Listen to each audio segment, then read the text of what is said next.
Mən də elə o don giyinmək istəyirdim, onu çox bəyənirdim. Ay Talya, nə qarsan? Neynirəm ya, əlindən tuturam. Ay demisən tanıyıb eləyən olar. Kim tanıyacaq səni? Burada daim oğlanlar qalır. Bir dəqiqə kimsə tanıyacaq, biabırçılıq düşəcək. Onu deyirsən, hər yerdə sənə tanışım var, sən. Talya, görsən elə biabırçılıq düşəcək.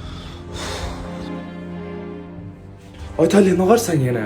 Əlindən tuturam da, neynirəm ya məni? Ay demisən görüb eləyən olar. Burada kim görəcək? Baxdı liftin içidir. Ay kamera zad olar. Kamerada da oturan mənim dayımdır.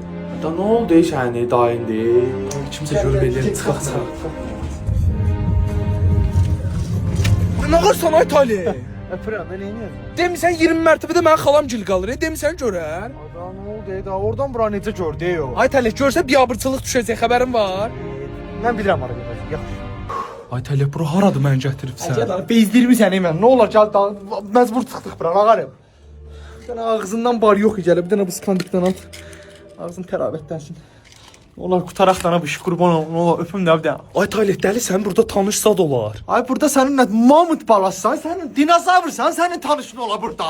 Nə Ay olar? Talya, dəli sən bir dəqiqə çıx. Nə olar? Talya, deyil.